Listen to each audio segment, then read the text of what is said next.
안녕하십니까, 박상호입니다. 중공 차이신 잡지의 총편집 후술리가 웨이보에 올렸던 문장과 사진이 파문을 일으키고 있습니다. 차이신은 나름 경제 전문지로 정평이 나 있는 잡지입니다. 중공에서 드물게 자유주의적 시각을 가진 매체로 의사 리원량의 인터뷰를 게재하기도 한 정론지입니다. 서방이 중공의 PMI를 언급할 때도 민간의 시각을 인용할 때는 차이신을 인용합니다. 부주석 왕치산과 친한 것으로 알려진 후술리는 과거에도 중공 당국에 대해 때로 거침없는 필봉을 휘둘러 중공 내에서는 가장 위험한 여성이라는 별명도 가지고 있습니다. 예전에 왕치산이 중앙규류를 맡아 시진핑을 대신해서 반부패 운동을 벌일 때 차이신은 늘 특종 기사를 게재했습니다. 왕치산은 그녀를 통해 자신의 반부패 운동을 선전했습니다. 그런데 사법부장 풀정화가 낙마한 10월 2일 후술리는 웨이보에 돼지머리 5개가 주렁주렁 달린 사진과 함께 야릇한 문장을 게재했습니다. 역사적으로 필화 사건이 많은 중공에서 미묘한 시점에 후술리가 이런 포스팅을 하자 다들 깜짝 놀랐습니다. 포스팅 내용은 이렇습니다. 음식 품평이란 단서를 달고 돼지머리는 잘만 요리하면 꽤 먹을만하다고 했습니다. 그런데 돼지머리가 환영을 받지 못하는 것은 사람들 머릿속에 박힌 관념 때문이다. 악명을 가지고 있기 때문에 일반인들은 식탁에서 그와 전략적 파트너 관계를 수립하기를 원치 않는다고 했습니다.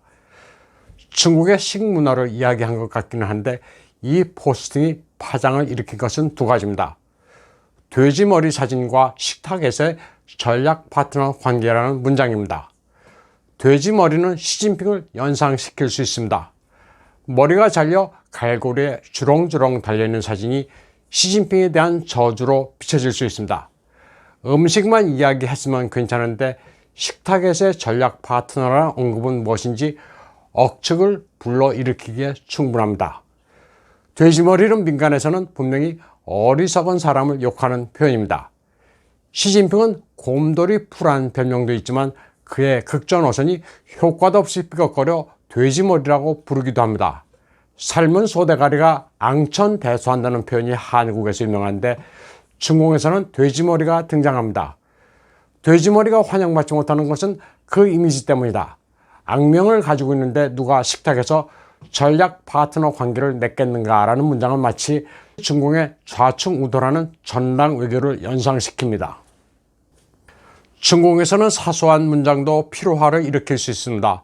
과거 명조나 청조의 문자옥을 연상시키는 사태가 발생할 수 있습니다. 문자옥 가운데 가장 유명한 사례를 소개해 드리자면 청나라 옹정제 때 한림원 학사 슈준의 경우를 들 수 있습니다. 시에 출중했던 그는 칭펑 보스즈, 허비 乱翻书, 청풍은 글자를 모를 텐데 어째서 책장을 불어넘기는가 라는 절구를 지었습니다. 그런데 누군가 이를 조정해 밀고 있습니다. 칭펑을 청나라 황제의 풍모라고 참소했습니다. 글을 모르는 청나라 황제가 책을 뒤적거리는가 라고 조롱했다고 밀고 간 겁니다. 쉬쥐는 이 문자고로 참수를 당했습니다. 사실 후술리의 포스팅은 다른 사람이 차이신에 기고한 칼럼을 인용한 거였습니다. 생활 섹션에 올린 칼럼으로 메인 페이지도 아니었습니다. 그런데 후술리는 포스팅과 관련해 여러 이야기들이 돌자 10월 4일 웨이보에서 삭제했습니다. 시진핑을 비웃는 것으로도 비춰질 수 있는 후술리의 포스팅은 중공에서만 볼 수 있는 정치 현상입니다. 그녀의 뒷배가 왕치산이기 때문에 여러 설들이 나돌고 있습니다. 왕치산과 시진핑의 관계가 심상치 않다거나 왕치산이 시진핑 반대 세력이 아니냐 하는 설도 있습니다. 그러나 이는 확실치 않습니다. 후술리가 가진 휘발성 있는 영향력을 감안하면 뭔가 암시하는 바가 있을 것으로 보는 이들이 많습니다.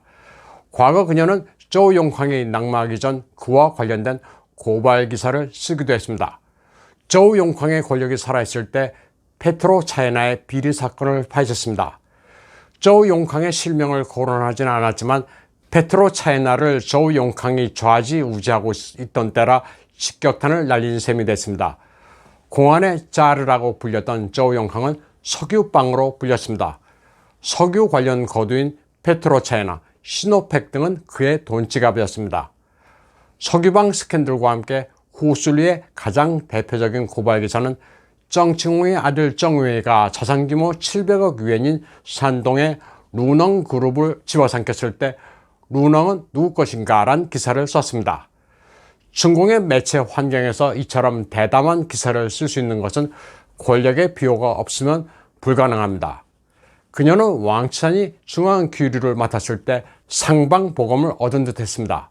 시진핑이 막 정권을 잡았을 때는 정적에 둘러싸인 상태로 힘이 부족했습니다.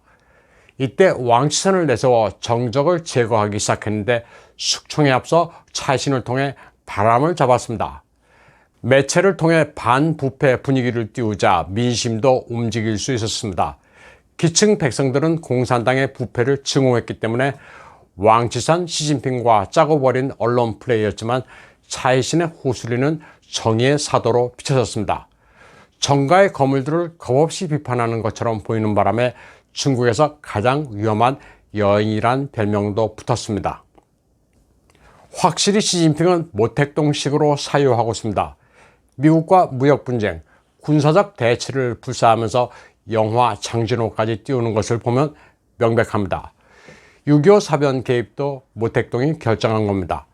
측근이 인표조차도 이길 수 없는 전쟁이라고 여겼습니다. 모두들 중국은 오랫동안 전란을 겪었기 때문에 수문을 고르고 경제를 발전시켜야 한다고 생각했습니다. 그러나 모택동의 생각은 달랐습니다. 6.25 전쟁 개입을 통해 코민테른에서 위신을 높인다는 생각이었습니다. 승부가 어찌되든 세계 최강의 미국과 전쟁을 하면 위신을 충분히 세울 수 있으니 남는 장사라고 여겼습니다. 또 전쟁을 이용해 잠재적 반동 분자를 제거할 수 있다고 생각했습니다. 참고로 장진호 전투에 투입된 국민당 투항 출신의 중공군들이 얇은 옷을 걸친 채였다는 점을 전해드렸는데 인도군과 대치하는 티베트 지역의 병사들도 비슷합니다. 광시, 시추안, 푸젠 출신의 병사들이 고산의 기후에 적응하지 못해 얼굴이 다들 상했습니다. 동남 연해 출신의 병사들이 발목까지 잠기는 폭설에 시달리고 있습니다. 시진핑도 모택동처럼 외부의 적을 끊임없이 만들어야 권력을 굳힐 수 있습니다. 지금까지는 내부 숙청에 주력하면서 그 강도를 높여왔습니다. 군대에 대한 숙청 규모도 대단합니다. 2019년부터 숙청한 군부 고위급이 부지기수지만 그 숫자는 외부에 알리지 않습니다. 2년 전만 해도 상장 7명, 중장 9명을 숙청했습니다. 이 가운데는 2명의 군사위 부주석도 있습니다. 쉬차이호, 고보시용, 총정치주임 짱양, 총참모장 빵펑후이를 비롯해 무장경찰 총사령, 국방대학교장도 줄줄이 낙마했습니다. 군부 숙청이 모택동의 문혁대 못지않고 스탈린의 붉은 군대 숙청과도 유사합니다. 시진핑의 내부 단속 스킬은 대단히 정교합니다. 사법부장 푸정화 제거도 그렇습니다. 푸정화 제거는 정법 개통과 공안의 칼을 교묘하게 역으로 이용한 겁니다. 이뿐만 아니라 펜도 아주 잘 장악합니다. 공동부유론을 주창할 때도 중앙선전부를 거치지 않고 신복인 중앙판공성주임 띵슈에상을 통해 리광만이라는 모택동 주의자를 조정했습니다. 군대를 의미하는 창간즈, 사장의 칼 따오바즈, 선전도구 비간즈는 이제 시진핑이 상당 부분 장악했습니다. 국가 자체를 장악하는 그립도 상당합니다. 전국의 1, 2선 성시에서 헝따로 인해 난리가 나고 이어 전국에서 정전 사태가 발생해 불만이 높아지긴 했지만 체제를 위협할 만한 대규모 소요 사태는 없었습니다. 부패한 이들 때문에 그런 일이 발생했다고 충분히 선전했기 때문입니다. 후정화의 경우처럼 적절히 이용하다 때가 되면 제거하는 방식은 모택동식입니다.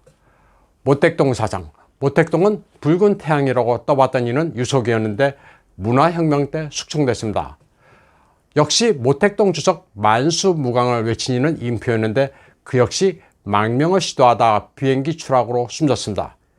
내년 20대 당 대회를 앞두고 중공 최고 지도부의 물밑 권력 투쟁은 생사를 걸 만큼 치열합니다. 호술리의 돼지머리 포스팅도 사실 짜고 치면서 모종의 분위기를 띄운 것으로 봐야 합니다. 아마도 누군가 모반의 기미가 있으니 때를 봐서 제거하겠다는 복선일 가능성이 높습니다. 오늘 방송은 여기까지 하겠습니다. 시청해주신 여러분 감사합니다.